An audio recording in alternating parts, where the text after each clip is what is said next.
Hi everybody, good morning. This is Jean here. I'm in my sewing room working on my circles, my applique circles. The last couple videos I was demonstrating how I was making my circles. I was using basically I'm sewing together four 5-inch squares, 4 charm squares for the most part. I was using some layer cakes, just doing one layer cake in a circle, and then I would take another piece of fabric and I would applique a circle on top of these 4 patch unit. I was showing you, and I wanted to clear it up. I was showing you then how I would cut after the circle's appliqued. I would cut the unit, the block, which measures at 9.5 inches. It would finish at 9 inches. A block. I was showing you then how we would cut the block vertically and then horizontally to get the little 5-inch blocks that we're working with, right? Well, that's what I was demonstrating. I wanted to clear up that this quilt that I am making, I'll just bring it up for you. Isn't it pretty? So bright and colorful. I've been sewing together. I don't use blocks. I'm sewing together rows. This quilt is constructed row by row, and I have this so far, and then here is my next row that I have constructed, as you can see here. Now, I don't have a design wall. I have my design table, which is fine. It works fine. So I've made a million blocks. I made a million blocks. I haven't made a million blocks. I made a whole bunch of blocks. It was quite addictive, so I just kept making blocks. So I have a whole bunch of blocks here, which I have cut apart into quarter circles. Now, the question that you might have if you're embarking on this little project is, well, when you sew the block together and you put the circle on, then you cut the block apart at the seams. Well, you're going to end up with a block that on the outside looks like that, and on the inside you have all of this stuff, the seams, which you may or may not have cut apart. Well, like on this block, I have these seams that I come back on each block as I'm working with it, and I cut away, if it's to be cut away. Like that one's fine. That one's still sort of stitched into the seam. You cut away that bit of seam. So what I'm saying is, when you go to put these blocks together, like that, right sides together to make that unit, is you're going to have some of the other fabric in that seam. How I got around that when I went to sew my blocks together is I shortened my stitch length. My stitch length is now about 1.0. It's a nice, short, tight stitch length, so that when I'm sewing together this seam, which may or may not have extra fabric in it, it's all enclosed beautifully. It's beautiful. It's fine. Also, I wanted to demonstrate that, again, if you're making this, I had used a wide white satin stitch for my circles, and then cut them apart. Well, when I cut them apart, I'm trying to do as good as I can, but sometimes, as you can see here, the white satin stitch doesn't quite match up. It's fine. It's fine. It's lovely. It looks super. In fact, who was it? Annie from the UK said this quilt sort of reminded her of orbit of planets and their orbit with the white. I think it sort of looks like those fruit slices, you know, the orange and the cherry fruit slices. Just bright, colorful. I really love it. I used the white satin stitch. You could have used black if you're doing this, going to be doing it. A nice black, and it would almost take on a stained glass effect. So, oh, I got black, I got white, I got stuff all over me. So, as I said, I'm constructing this row by row. It may look like scrappy, just sort of coming together organically, but there is some semblance of order in me putting this quilt together. I'm thinking about each row where the next unit will be. What I mean about that is, as you can see, I have some full circles, I have some half circles, I have some 3/4 circles, and then of course I have some quarter circles. So I have to think what the next row is going to create. So if I have a whole circle here and a whole circle there, maybe I'll want a whole circle down here. So I just have to think about that. So like this row here, which I've already put together, will be creating, as you can see there. I just put my thinking cap on just for a few seconds before I've started sewing my blocks, and I have here, I'll have been a half circle coming this way and a whole circle, and then a half circle going that way, and then sort of nothing, just a couple quarter circles.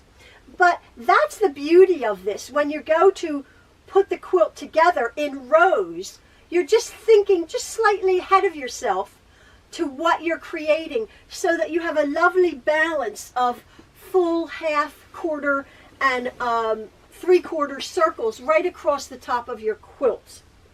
Now, the one other thing, I don't know how big this is going to be. I don't know how big it's going to be. I just made a whole bunch of squares, so I guess it's going to be however big those squares are. For some reason, it is 17 blocks across, or yeah, 17 blocks in a row. So, whatever. It has to tell me how big it's going to end up. Oh, listen to me. It's going to tell me. Sometimes I sound really like hippy-dippy even to my own ears, like my fabric talks to me. But it does, because I don't have a pattern. So I could make, actually I've been working on this a couple of days, and just the other day, I don't know, I got tired, and I'm like, I'm going to make it just like 1, 2, 3, 4, 5, 6 blocks across, and then I thought maybe I'll just make a like a bed runner. I'd finish it. No, I didn't, and because I got fed up with it for a second, and then I thought, no, Jean, keep working on it. You have all these blocks. So anyway, that's my quote. Important, if you're going to be doing this, shorten your stitch length, because you do have stuff in the seams. Don't let that freak you out. Like each one of these has a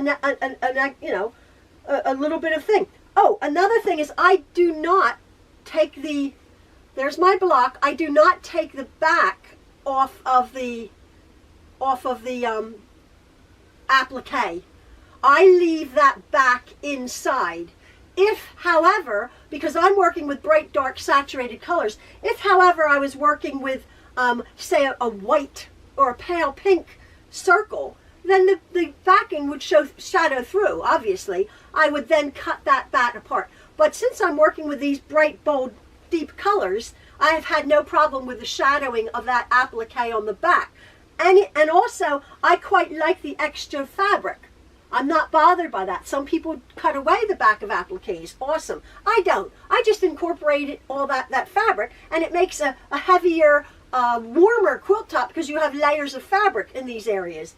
Now, the stitching, when I do my stitching my rows together, I am very aware of the one row, this row, like this row will go on top of here. This row I have pressed all of the seams towards one side, and this row I will have pressed all of these seams coming this way, so I can nest those seams together beautifully. And also, when I'm pressing, I have used a hot iron. I have used spray starch sizing and spritzing it, and I am ironing this with 1 inch of its life, because there is a lot going on. But I'm guaranteed, because I have back stitched the beginning and the end of my rows. It's a short stitch, that all of the fabric that you might think was all of this stuff is in the seam is going nowhere, and it's laying beautifully and flat. I was thinking, like professional quilters, like, oh, you press the seam this way. Well, when you do a row, you press that going that way? Well, to be honest, I'm pressing the row. You want to press it each. You know me and my ironing. I'm ironing the row, and sometimes the seam will twist, and I'm thinking, no one will see it. I just iron it within an inch of its life. Just iron it down, and the top looks beautiful. So, some rules are meant to be broken sometimes. It's fine. Or no, you didn't hear that from me. So this is my top, and like I said, I'm just going to keep adding my blocks to it. I don't know quite what I'll do with the border. I have made this quilt similar with batiks a while ago, and I put like a small inner border and then a wider, plainer batik, pulling whatever color, because there's a million colors here. I have never made this quilt with the bright white stitching, because usually with batiks, and this is 90% batik fabric, you don't see a lot of white. I think that's what makes this quite lively, all of the white. So I might even try somehow to incorporate a bit of white into the border. Obviously not a white border. I'll see how it goes. I'm not there yet. I'm just here. What else did I want to say? I'm so pleased about it. It's so pretty. Yeah. So this is what I'm working on. What else did I want to say? I guess that's it. I've just come back from an IEP meeting, an individualized education program meeting for our son Maxwell, who's autistic. He's in an extended school year, and they're trying to ease him into the work field. He has a job with a job coach that he goes at a local restaurant on a Monday, and he fills. It's an Italian restaurant. He fills like the cheese and the salt and pepper things. It's wonderful. The school district has been very, very good. Our Maxwell is, if you know, he's the youngest of our 10 children, and all of his brothers, or 5 of his brothers, have their own businesses, and so he is, as my husband is self-employed, has his own business. Maxwell's short of a job. He's very, very, very blessed and very, very fortunate to have jobs available for him, because he's a hard worker. But the school is, he needed a little bit more schooling. He graduated, as it were, last year, but he's doing a little bit more schooling. And they're working with job coaches and all sorts of placements. It's very, very good. Arranging transport for him as a disabled adult. So he's doing really, really well. So I just went there. Sometimes I'm quite intimidated by, these school meetings. As you know, probably, I didn't have a very good schooling. It was the worst 12 years of my life. I was bullied by students and teachers alike. I hated it. Couldn't wait to get out of school. But I have to be like, oh, school is wonderful to our children, Get over myself.